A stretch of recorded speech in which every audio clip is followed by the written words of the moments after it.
تو یہ سایہ بتا رہا ہے سورج ہے اور سورج متحرک ہے۔ اسی طرح سمجھو کہ یہ جو اولیاء اللہ ہیں یہ بھی سایہ ہیں، اور یہ سایہ ہیں خورشید حق کا، اور خون بہائے گا، فساد مچائے گا۔ کیا جواب آیا؟ قالا انی اعلم ما لا تعلمون، میرے فرشتوں تم نہیں جانتے، میں ہی جانتا ہوں۔ اس کا مطلب یہ نہیں ہے کہ اللہ تعالیٰ کا وجود اس ولی پہ موقوف ہے۔ سورج کا جو سایہ ہے اس پہ تو سورج موقوف ہے کہ اگر سایہ نہیں ہے تو سورج بھی نہیں، لیکن خدا کی یہ شان نہیں ہے۔ بس یہ کہا جائے گا کہ اللہ کا ولی جب موجود ہے تو وہ اس بات کی دلیل بنا ہوا ہے کہ اللہ تعالیٰ کا وجود ہے۔ اس کے بعد آگے بڑھیے، فرماتے ہیں کیف مد ذل نقش اولیاست کو دلیل نور خورشید خداست۔ کیا بات فرمائی، سبحان اللہ۔ کیف مد ذل یاد آیا قرآن پاک میں؟ الم تر الی ربک کیف مد ذل، کیا تو نے اپنے رب کی طرف دیکھا کیسے اس نے سائے کو لمبا کر دیا؟ سایہ لمبا کرنا یہ اللہ کی قدرت ہے، نشانی ہے۔ سایہ بنتا ہے اور پھر پھیلتا چلا جاتا ہے، یہ ذل ہے۔ اس کے بعد سورج ادھر آ جاتا ہے اور سایہ کیا ہوتا ہے؟ واپس۔ اور اس کے بعد پھر کون سا سایہ بنتا ہے؟ فی، یہ فی ہے۔ تو ذل جو ہے وہ سایہ جو سورج کے نکلنے کے بعد بنتا ہے، اور فی وہ سایہ جو سورج کے ڈھلنے کے بعد بنتا ہے۔ تو اب اس سے بحث نہیں، یہ ایک الگ مسئلہ ہے۔ یہاں یہ فرمایا کہ یہ رب نے کیسا تمہیں دیکھو نشانی و علامت دی ہے کہ اس نے ذل کو پیدا کیا۔ آگے آئے تھے وَلَوْ شَاءَ لَجَعَلَهُ سَاكِنًا، اگر وہ چاہتا تو اس کو ساکن کر دیتا۔ ثُمَّ جَعَلْنَا الشَّمْسَ عَلَيْهِ دَلِيلًا، پھر اس کے اوپر اس نے سورج کو دلیل بنا دیا۔ یہ پوری آیت ہے۔ لیکن حضرت مولانا روم کیا شاندار بات فرما رہے ہیں یہاں پہ، فرما رہے ہیں کیف مد ذل نقش اولیاس، لوگوں ایک سایہ تو یہ ہے رب کی دلیل جسے تم دیکھتے ہو زمین پہ چیزوں کے سائے کی صورت میں، اور ایک سایہ اولیاء اللہ کا وجود ہے۔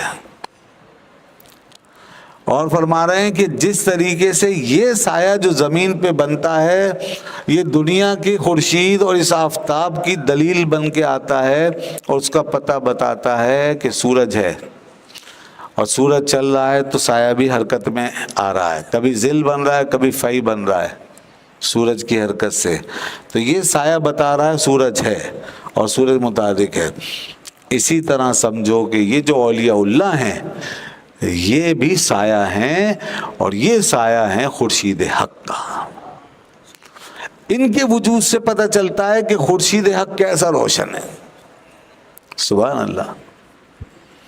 اس کی روشنی اور تابناکی اگر جاننی ہے تو ان کا فیضان دیکھو، ان کے دھارے دیکھو، ان کی شان دیکھو، ان کی عطائیں دیکھو، ان کی بخشیاں دیکھو، ان کے لائیو انقلاب دیکھو، ان کی دی ہوئی زندگیاں دیکھو، کہ تمہیں پتہ چلے کہ وہ حق کس کس انداز سے تجلی فرما رہا ہے۔ ایسے ہی تو نہیں فرمایا انی جاعل فی الارض خلیفہ، میں زمین میں اپنا خلیفہ بنانے جا رہا ہوں۔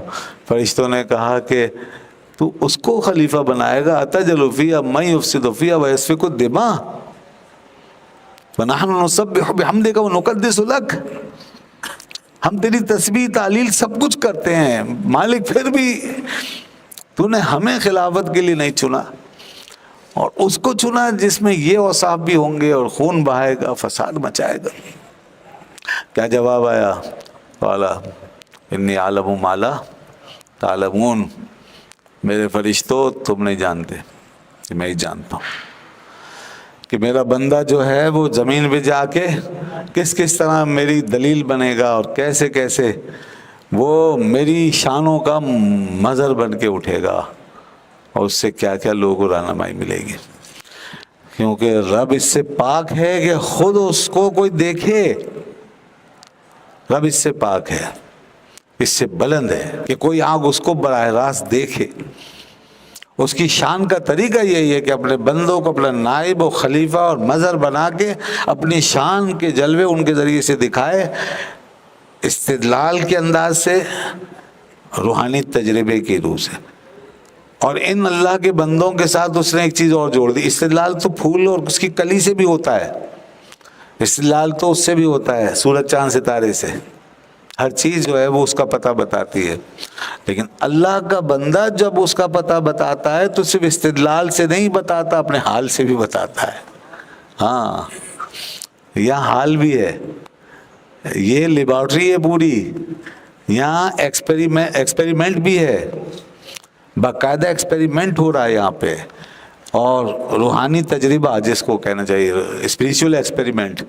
تو یہاں اسپریچول ایکسپیریمنٹ ہے کہ آپ وہاں پر باقاعدہ زندہ متحرک وجود کے طور پہ دیکھتے ہو کہ اللہ کی شانیں کس کس طرح جلوہ کر سکتی ہیں.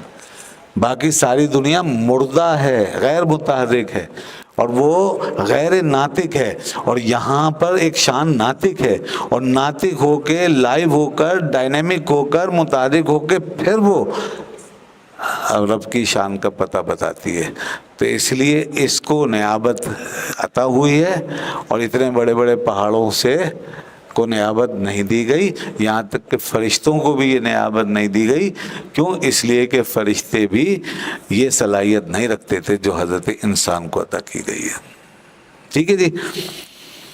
تو جناب یہی فرمایا آپ نے کہ کو دلیل نور خورشید خداست، کہ دیکھو یہ خدا کے خورشید حق کے نور کی دلیل ہے. کون؟ اللہ کا ولی. تو کیف مد الظل نقش اولیاس، کہ کیسے اس نے سائے کو لمبا کر دیا، کہ یہ جو فرمان ہے اس کا، یہ اولیاء کا نقش ہے، یہ اولیاء کا وجود ہے، یہ اولیاء کی ذوات ہیں، کہ ان سے پتہ چل رہا ہے کہ اللہ تعالیٰ نے اپنی قدرت کے نقش کیسے کیسے دکھائے اور اپنی عطاؤں کے. اور کیوں؟